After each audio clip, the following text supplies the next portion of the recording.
നമസ്കാരം, എന്റെ പേര് അനീഷ്. കളരി സ്റ്റഡീസിലേക്ക് വീണ്ടും സ്വാഗതം. കേരളത്തിലും കളരിപ്പയറ്റിലും പണ്ട് നിലവിലുണ്ടായിരുന്ന ചില ചരിത്ര വാളുകളെ കുറിച്ചായിരുന്നു കഴിഞ്ഞ വീഡിയോ. അത് കുറച്ചു പേർക്കെങ്കിലും ഉപകാരപ്രദമായി എന്ന് വിശ്വസിക്കുന്നു. കണ്ടിട്ടില്ലാത്തവർക്ക് കാണണമെന്നുണ്ടെങ്കിൽ താഴെ ലിങ്ക് കൊടുത്തിട്ടുണ്ട്. അതിൽ വിട്ടുപോയ ചില പോയിന്റുകളും അല്ലെങ്കിൽ ക്ലാരിഫിക്കേഷൻ വേണ്ട ചില പോയിന്റുകളും അല്ലെങ്കിൽ നിങ്ങളിൽ നിന്ന് കിട്ടിയ ചില ഫീഡ്ബാക്കുകൾക്കുള്ള മറുപടിയാണ് ഈ video. So please watch and enjoy. കഴിഞ്ഞ വീഡിയോയുടെ ഒരു മെയിൻ പോയിന്റ് എന്ന് പറഞ്ഞു കഴിഞ്ഞാൽ ഇന്ന് കളരിപ്പറ്റി ഉപയോഗിക്കുന്ന വാളുകൾ യൂറോപ്യൻ മോഡലിലുള്ളവയാണെന്നാണ്. അത് ഇവിടെ അതിലൊരു കുഴപ്പവുമില്ല. അതിപ്പോ നമ്മൾ പയറ്റ് പഠിക്കുന്നതിന് ഏത് വാളുകൾ ഉപയോഗിച്ച് വേണമെങ്കിലും പയറ്റ് പഠിക്കാം. ഇതില് നമ്മളത് മനസ്സിലാക്കുവാണെങ്കിൽ നമ്മൾ പ്രസന്റ് ചെയ്യുമ്പോൾ നമ്മൾ ആ രീതിയിൽ തന്നെ അറിവോട് കൂടി തന്നെ പ്രസന്റ് ചെയ്യാൻ പറ്റും.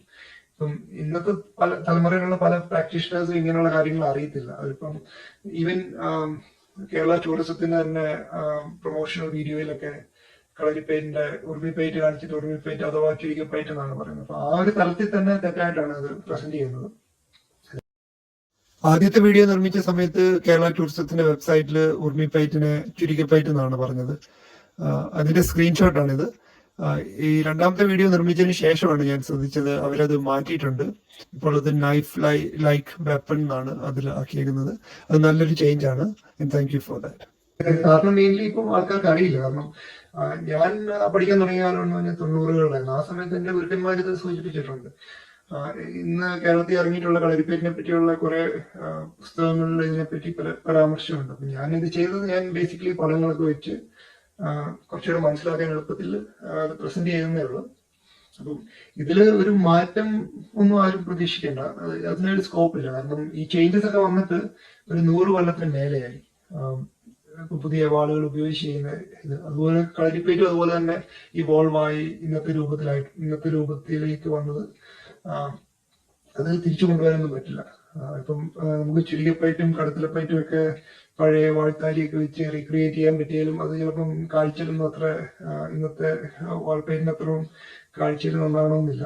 അതുകൊണ്ട് അങ്ങനെ ഒരു സ്കോപ്പൊന്നുമില്ല. ഇത് ജസ്റ്റ് മനസ്സിലാക്കിയാൽ മാത്രം മതി. ഇപ്പൊ നമ്മൾ പ്രസന്റ് ചെയ്യുമ്പോൾ നമ്മളൊരു നോളജബിൾ ആയിട്ട് പ്രസന്റ് ചെയ്യാൻ നമുക്ക് സാധിക്കണം. ഇപ്പൊ ഉദാഹരണത്തിന് ഇപ്പൊ ഒരു മലപ്പുറം കത്തി കാണിച്ചിട്ട് അതൊരു ഗൂർഖ കുക്കുറി എന്ന് ആൾക്കാരോട് പറഞ്ഞാൽ അറിയാൻ മേലാത്തവരും അത് കേട്ട് അതിനെ സമ്മതിക്കും. പക്ഷെ അതിനെപ്പറ്റി അറിയാവുന്നവർ ഒരുപാട് പേരുണ്ട്. അവരെ നമ്മളെ പരിഹസിക്കും. അപ്പൊ അങ്ങനെ ഒരു അവസ്ഥ വരാതിരിക്കാൻ അറിഞ്ഞിരുന്നാൽ മാത്രം മതി. അല്ലാതെ ഇതിലൊരു കുഴപ്പം എന്നുള്ള രീതിയിലല്ല ആ വീഡിയോയിൽ പറഞ്ഞിരിക്കുന്നത്. പിന്നെ ഈ വീഡിയോ പലർക്കും അത്ര ഇഷ്ടമായില്ലെന്നാ തോന്നുന്നത്. കാരണം ചില ഗ്രൂപ്പുകളിലൊക്കെ അത് പോസ്റ്റ് ചെയ്യാൻ ശ്രമിച്ചിട്ട് അവര് അതിനെ അപ്രൂവ് ചെയ്യാതിരുന്നിട്ടുണ്ട്. ഇത് ബേസിക്കലി ഇപ്പൊ കളരിപ്പയറ്റിനെ ഒരു ഉപജീവന മാർഗമായി കാണുന്നവർക്ക് അത് ചിലപ്പോൾ ഒരു ക്ഷീണമായിട്ട് തോന്നാം. പക്ഷെ അത് സാരമില്ല. അത് ഫുള്ളി ഓക്കെ വിത്ത് ദാറ്റ്. പക്ഷെ നിങ്ങൾ കാണുമ്പോൾ നിങ്ങൾക്കും അത് മനസ്സിലാക്കിയാൽ മാത്രം മതി. അപ്പം വീഡിയോയെ പറ്റിയുള്ള എന്റെ ഒരു പേഴ്സണൽ അഭിപ്രായം അതാണ്.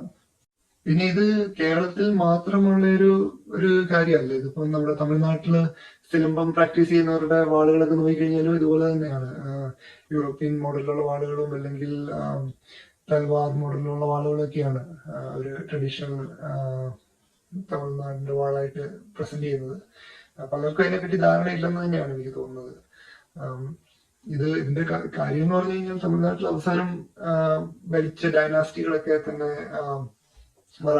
മറാഠ വംശജരും അല്ലെങ്കിൽ വിജയനഗര ഇതിന്റെ ഭാഗമായിരുന്ന നായ്ക്കർ മധുര നായ്ക്കരൊക്കെ അവരൊക്കെ വളരെ നോർത്ത് ഇന്ത്യൻ അല്ലെങ്കിൽ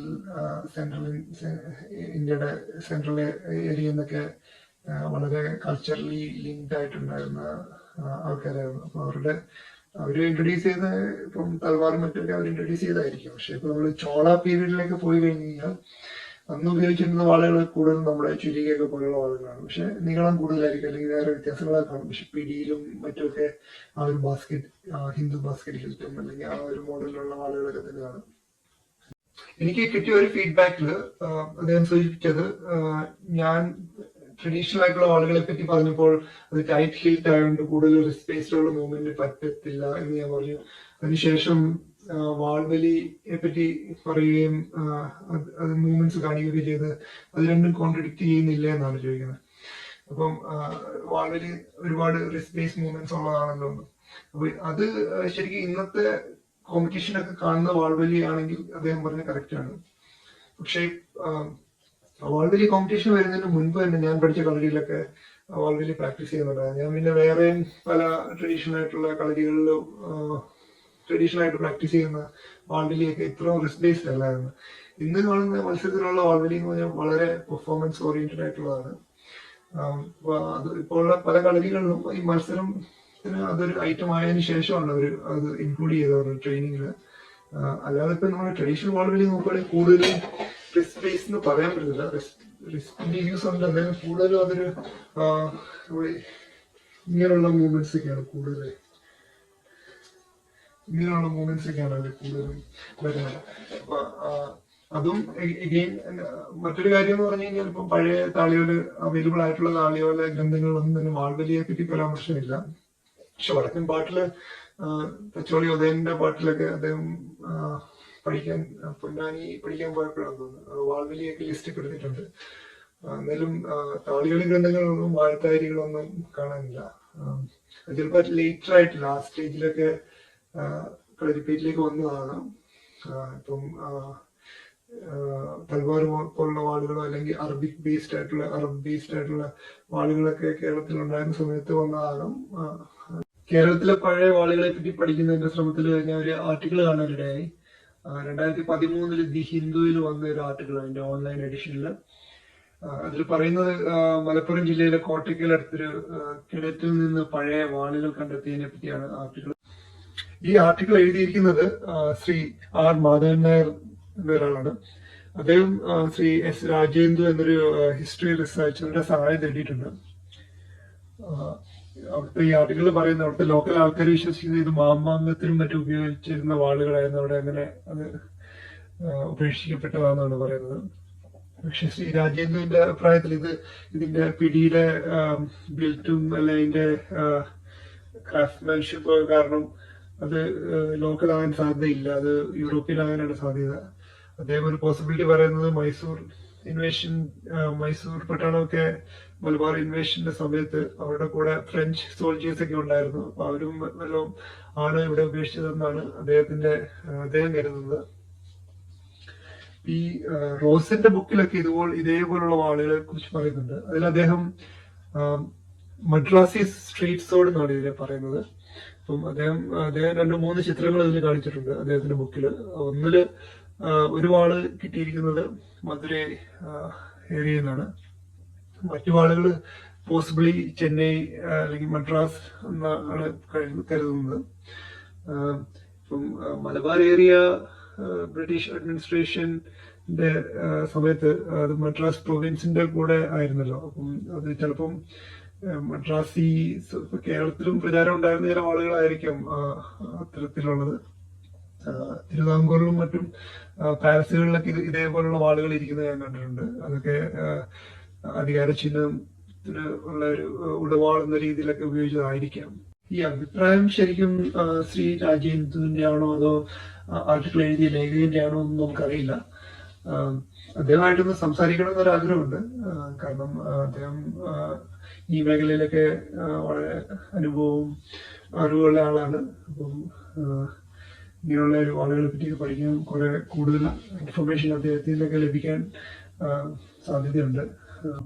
ഓൺലൈൻ വഴിയൊക്കെ അദ്ദേഹമായിട്ട് കോൺടാക്ട് ചെയ്യാൻ ശ്രമിക്കുന്നുണ്ട്. പിന്നെ ഇങ്ങനെയുള്ള ഇപ്പം ഒരു വാളുകളെ കുറിച്ചുള്ള ഇതൊക്കെ വളരെ സ്പെഷ്യലൈസ്ഡ് ആയിട്ടുള്ള ഏരിയാസ് ആണ്. അപ്പം അദ്ദേഹം ചിലപ്പോൾ ഒരു പ്രിലിമിനറി രീതിയിലുള്ള ഒരു അസസ്മെന്റ് ആയിരുന്നിരിക്കാം. നമ്മൾ വിചാരിക്കുന്ന പോലെ എപ്പോഴും നമ്മുടെ ട്രഡീഷണൽ സാധനങ്ങൾ എപ്പോഴും നമ്മുടെ ഇവിടെ തന്നെ ഇൻഡിജീനിയസ് ആയിട്ട് ഡെവലപ്പ് ആകണമെന്ന് ഒരു നിർബന്ധമില്ല. ഇപ്പം ഉദാഹരണത്തിന് ശിവാജി മഹാരാജാവിന്റെ അദ്ദേഹത്തിന്റെ വാളെന്ന് പറഞ്ഞാൽ ഫിരങ്കി വാളാണ്. ഫിരങ്കി എന്ന് പറഞ്ഞു കഴിഞ്ഞാൽ യൂറോപ്യൻ ബ്ലേഡിൽ ഇന്ത്യൻ പിടിയുള്ള വാളാണ്. അത് അദ്ദേഹത്തിന്റെ ചെസ്റ്റ് ഹൈറ്റിൽ വരെ ഉള്ള വാളായിരുന്നു, സ്ട്രെയിറ്റ്. അപ്പം അത് കുതിരപ്പുറത്ത് നിന്ന് യുദ്ധം ചെയ്യുമ്പോഴത്തേക്ക് അത്രയും നീളമുള്ള വാള്, ഹെവി വാള് വേണം ശരിക്കും ഇഫക്റ്റീവായിട്ട് യൂസ് ചെയ്യാൻ. അപ്പം അങ്ങനെയുള്ള സാഹചര്യങ്ങളിലൊക്കെ അവര് ഏറ്റവും പ്രാക്ടിക്കലി ഏറ്റവും ഉപയോഗപ്രദമായിട്ടുള്ള വാളുകളും ആയുധങ്ങളും ആയിരിക്കും അവർ പ്രിഫർ ചെയ്യുന്നത്. കാരണം അവിടെ അവരിപ്പം ഇന്ത്യൻ സോഡെന്നോ വിദേശിന്നൊന്നുമില്ല. കാരണം അവരെ സംബന്ധിച്ചോളം ഒന്ന് യുദ്ധം ചെയ്യുക, ജയിക്കുക, ഇതൊക്കെയായിരുന്നു മെയിൻ ആയിട്ടുള്ള. മറ്റൊരു കാര്യം, ഇപ്പൊ നമ്മൾ കേരളത്തിലെ മ്യൂസിയങ്ങൾ അല്ലെങ്കിൽ പാലസുകൾ എവിടെയൊക്കെ വെച്ചിരിക്കുന്ന വാളുകൾ നോക്കി കഴിഞ്ഞു കഴിഞ്ഞാൽ ഇതെല്ലാം തന്നെ തൽവാർ മോഡലുള്ള വാളുകളാണ്, അല്ലെങ്കിൽ ഫിരങ്കി ടൈപ്പ് വാളുകൾ. ഫിരങ്കി എന്ന് പറഞ്ഞു കഴിഞ്ഞാൽ പറങ്കി. ഇപ്പൊ പോർച്ചുഗീസുകാര് യൂറോപ്പിൽ നിന്ന് സോളങ്കൻ എന്നൊക്കെ പറയുന്ന സ്ഥലങ്ങളിൽ നിന്നൊക്കെ വാങ്ങിച്ചുകൊണ്ട് ഇവിടെ വന്ന് രാജകുമാർക്ക് വിറ്റ വാളുകളാണ്. അപ്പൊ ഇവിടെ ഇന്ത്യക്ക് ഭയങ്കര ഒരു സ്റ്റീൽ മാനുഫാക്ചറിങ് വളരെ ഒരു ട്രഡീഷൻ ഒക്കെ ഉണ്ടായിരുന്നു. ഇപ്പൊ നമ്മുടെ ഇവിടെ ക്രൂസിബിൾ സ്റ്റീൽ ആയിട്ടുള്ള വുഡ്സ് സ്റ്റീൽ ആണ്. അപ്പം ഈ വുഡ് സ്റ്റീലൊക്കെ വേൾഡ് ഫേമസ് ആണെന്നാണ് പറയപ്പെടുന്നത്. അപ്പം അതൊക്കെ പക്ഷെ ഭയങ്കര കോംപ്ലക്സ് പ്രോസസ്സിലൂടെ, അല്ലെങ്കിൽ അത്ര കോസ്റ്റ് എഫക്റ്റീവ് അല്ല ഇപ്പൊ യൂറോപ്യൻ സ്റ്റീലിനെ അപേക്ഷിച്ച്. അന്നേരം അവർ കുറച്ച് ചീപ്പർ ആയിരുന്നിരിക്കാം, അതുകൊണ്ടായിരിക്കാം ഇവിടെ അവർക്ക് വിൽക്കാൻ സാധിച്ചത്. ചൈനീസ് പ്രോഡക്റ്റുകളൊക്കെ ഇന്ന് ഇന്ത്യയിൽ വരുന്നതാണ്. അങ്ങനത്തെ വാളുകളും മറ്റൊക്കെയാണ് കേരളത്തിലും ധാരാളമായിട്ടുണ്ടായിരുന്നത്. അപ്പൊ ഇവിടെയുള്ള ഇപ്പൊ അവസാന കാലഘട്ടത്തിൽ, അവസാന കാലഘട്ടം എന്ന് ഞാൻ ഉദ്ദേശിച്ചത് ഇപ്പം മാർത്താണ്ഡവർമ്മയുടെ കാലഘട്ടം, അല്ലെങ്കിൽ യൂറോപ്യൻസ് വന്നതിന് ശേഷമുള്ള ഇവിടുത്തുള്ള രാജാക്കന്മാരൊക്കെ അവരുടെ ട്രേഡും ഒക്കെ ചിലപ്പോൾ കൂടുതലും ഇങ്ങനെയുള്ള പോർച്ചുഗീസുകാർ അല്ലെങ്കിൽ യൂറോപ്യൻസ് ആയിട്ടും, അല്ലെങ്കിൽ ഇതൊക്കെ എവിടെയാ മാസമായിട്ട് പ്രൊഡ്യൂസ് ചെയ്ത് നമുക്ക് അറിയാൻ പറ്റത്തില്ല. അപ്പൊ നോർത്ത് ഇന്ത്യയിൽ നിന്ന് അവിടെ നിർമ്മിച്ച് യൂറോപ്യൻസ് അല്ലെ അറബികൾ ഇവിടെ വന്ന് വിറ്റതാകാം. അപ്പം തിരുവിതാംകൂറിലെ ചില രാജാക്കന്മാര് ഉപയോഗിച്ചിട്ടുള്ള വാളുകളിലൊക്കെ ചിത്രങ്ങൾ നോക്കിയാലും, അല്ലെങ്കിൽ വേലുത്തമ്പി ദളവ, തിരുവിതാംകൂറിലെ പട്ടാളക്കാർ, ഇവരൊക്കെ ഉപയോഗിച്ച വാളുകളൊക്കെ ഈ തൽവാറിന്റെ ഓരോ വേരിയേഷൻ ആണ്. ഇപ്പൊ ഇന്ത്യയിൽ ഈ തൽവാറിന്റെ പല പല വേരിയേഷൻ ഡിറൈവ് ഫോംസ് ഉണ്ട്. അതായത് അതിന്റെ വാളിന്റെ അല്ലെങ്കിൽ എത്ര അതിന്റെ നീളം, അല്ലെങ്കിൽ അതിന്റെ ഇരുതല മുറിച്ചുള്ളതാണോ, അതിന്റെ വളവ്, അതൊക്കെ ബേസ് ചെയ്ത് ഒരുപാട് വെറൈറ്റീസ് ഉണ്ട്. സിരോഹി, ഗോലിയ, സുലേഖ എന്നൊക്കെ പറഞ്ഞ് പറയുന്നുണ്ട്. ഈ കേരളത്തിൽ വളരെ ഫേമസ് ആയിട്ട് മറ്റൊരു വാളാണ് ഈ കായംകുളം വാൾ എന്ന് പറഞ്ഞത്. ഈ കായംകുളം വാൾ എന്ന് പറഞ്ഞു കഴിഞ്ഞാൽ മറാഠികൾ ധൂപ് എന്നൊക്കെ പറയുന്നത്, അല്ലെങ്കിൽ ഡെക്കാനിലൊക്കെ സുലേഖ എന്നൊക്കെ അറിയപ്പെടുന്ന വാൾ തന്നെയാണ്. തൽവാർ പിടി സ്ട്രേറ്റ് സോഡ്. അപ്പൊ ഇങ്ങനെയുള്ള വാളുകളൊക്കെ കേരളത്തില് നിർമ്മിച്ചതാണോ അതോ പുറത്തുനിന്ന് വന്നതാണോ നമുക്കറിയില്ല. ഇതൊക്കെ അറിയണമെങ്കിൽ ഇപ്പം ഓരോ പഴയ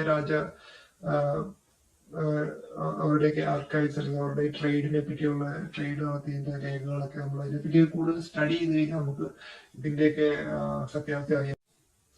കേരളത്തിന്റെ ഓരോ ഏരിയയിലും ഇപ്പം ചരിത്രപരമായിട്ടുള്ള എന്താ പറയാ ഒരു ഡിഫറെന്റ് ഹിസ്റ്ററി ആയിരിക്കും.